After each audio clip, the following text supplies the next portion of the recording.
So I'm out here with my friend Clayton Tuttle. He went to school to learn how to build firearms. He's done some custom work here to some really cool rifles and a pistol. I'm just gonna go ahead and let him talk and explain what he's got going on here.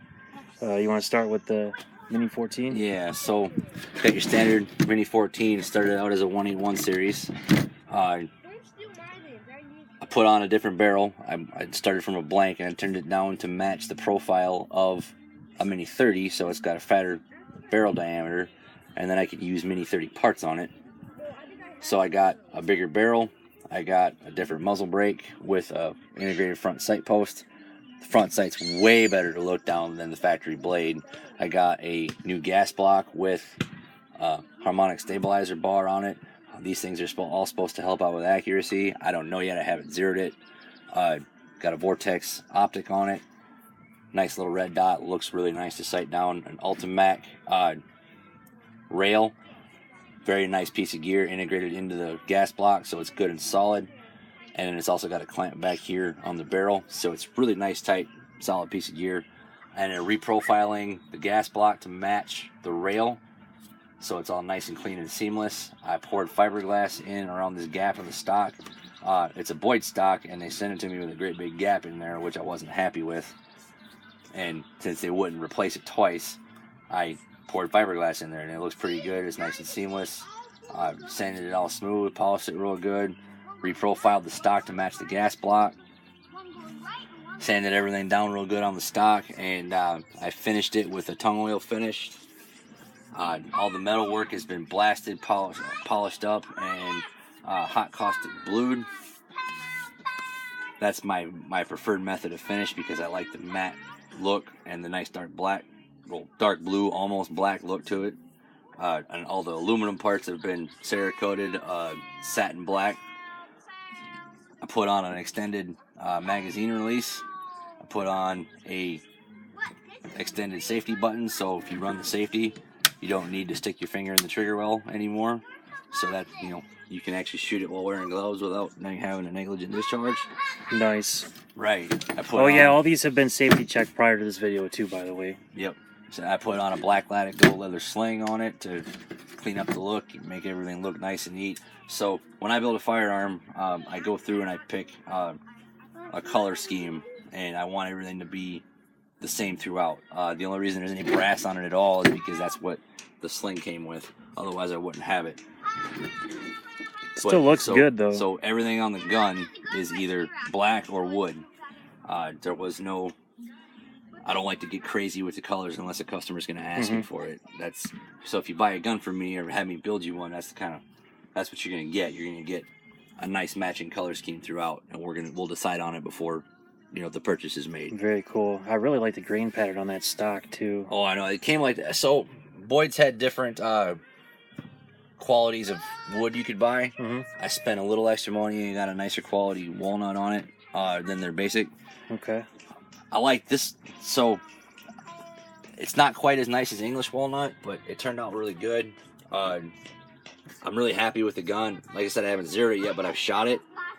The only thing I have an issue with is it doesn't like to feed some of the larger magazines, which is a common problem with Mini 14s. I am still in the process of troubleshooting that, but it shoots 5-round mags all day long. Okay. So that's my Mini 14 in a nutshell. Yeah. Sweet. And then we got down here, this one I'm really excited about because I'm a Howa shooter. I have a Howa 1500 308 with a bull barrel. And what he's done to this is really made this quite nice. I prefer this setup over my own, actually. Yeah, go ahead and explain what you did to this one. All right, so what I got here is, like Matt said, a Howa 308. It's chambered in a 308 Win. What I did was I took off the barrel. So this was a school requirement. It came with a hammer forged barrel, which I would have loved to have kept on there, but I had to learn how to turn down and thread and chamber my own barrel. So I picked a number 3 tapered shilling barrel, and I threaded and chambered it. I got it headspace nice and tight. All right, the go gauge goes, but barely. The no gauge for sure doesn't go. So the thing is actually headspaced really good as far as I'm concerned. It shoots beautifully. in a 30-mile-an-hour crosswind, I was at 100 yards. I was getting groups of around a dime size, so I would call that to be pretty good. Yeah, that's really good. It's a nice heavy barrel, like I said. The stock started out as a semi-inletted stock, which means it was bored out for the action holes, but not a whole lot else.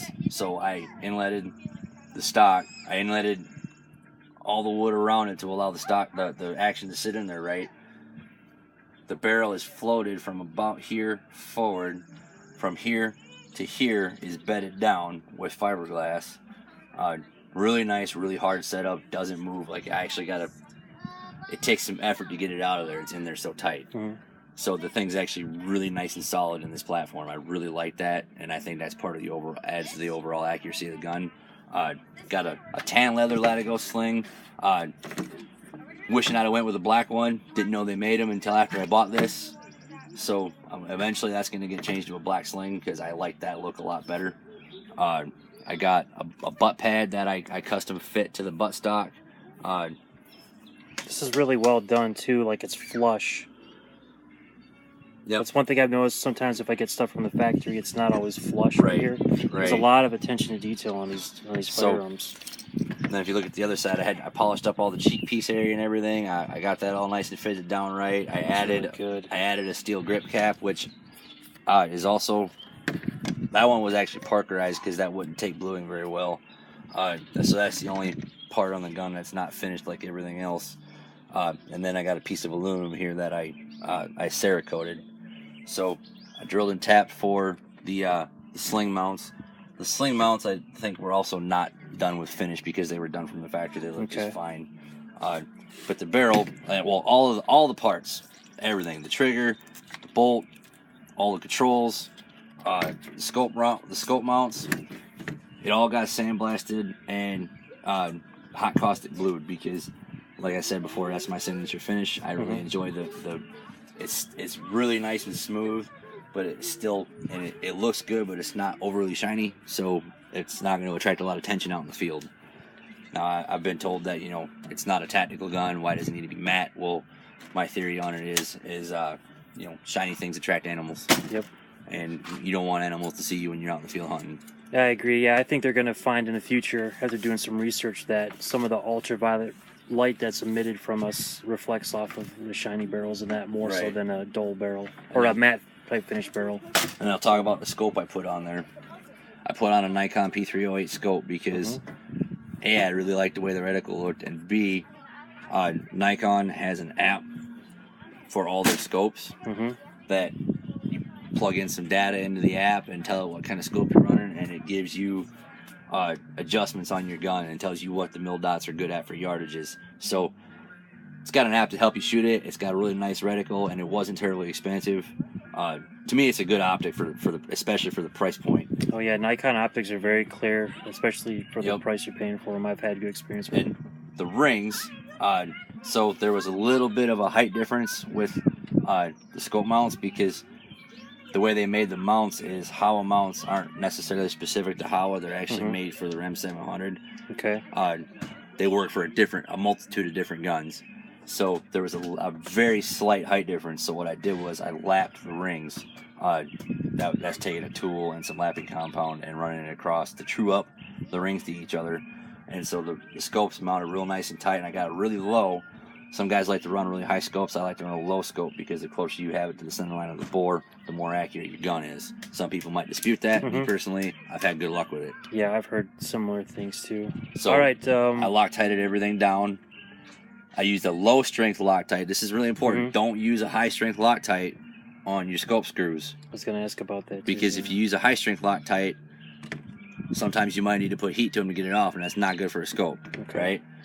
Use a low strength or no Loctite up here. Some people say it's better to use none. Well, a low strength, it'll hold it there, but you'll still be able to break it loose.